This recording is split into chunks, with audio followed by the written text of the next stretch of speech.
Penembakan terjadi di 3 spa di sekitar Atlanta, negara bagian Georgia. I mean, I don't know how you would go in there or what kind of motive would drive you to do such a thing. Tak lama setelah kejadian, polisi menangkap tersangka Robert Aaron Long, usia 21 tahun.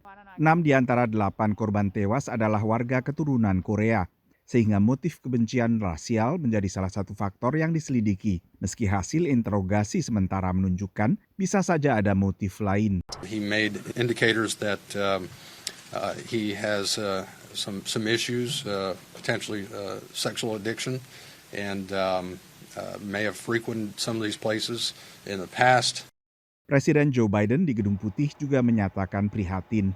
As you know, I've been speaking about the brutality against Asian Americans for the last couple months, and I think it is very, very troublesome. Tapi Presiden Biden pun belum menyimpulkan apakah ini kejahatan bermotif kebencian rasial dan tetap menunggu temuan penyidik.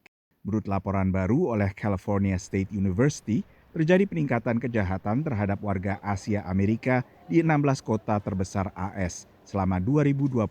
Peningkatan 150% dibandingkan tahun sebelumnya, dengan lonjakan terbesar di kota New York.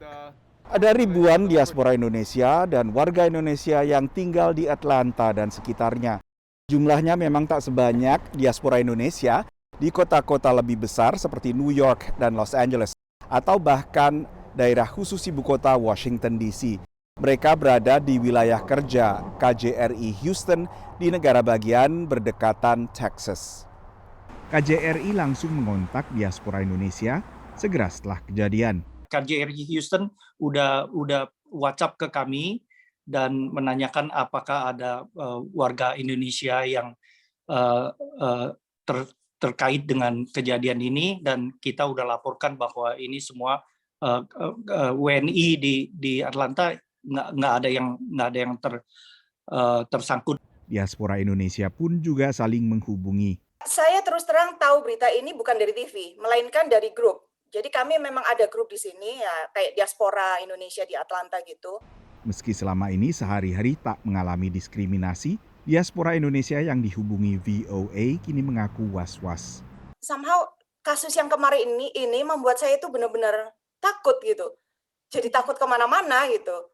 Iya, kita harus was-was lah. Cuman kehidupan kami di sini nggak terasa gitu. Maksudnya nggak terasa bahwa kami itu ditarget gitu. KJRI di Houston juga terus memantau. Memang di kawasan Atlanta itu cukup banyak crime-nya ya. Dan kita sebagai masyarakat Indonesia sedikit berbeda kondisinya.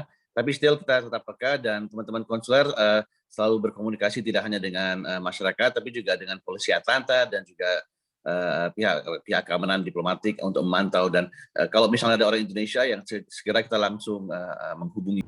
KJRI New York sebelumnya telah mengeluarkan himbauan agar warga dan diaspora Indonesia berhati-hati seiring laporan meningkatnya sentimen anti-Asia. Peringatan serupa diterbitkan KJRI di kota-kota lain dan juga KBRI di ibu kota AS. Dari Washington DC, Nova Purwadi dan Eva Masrieva, VOA.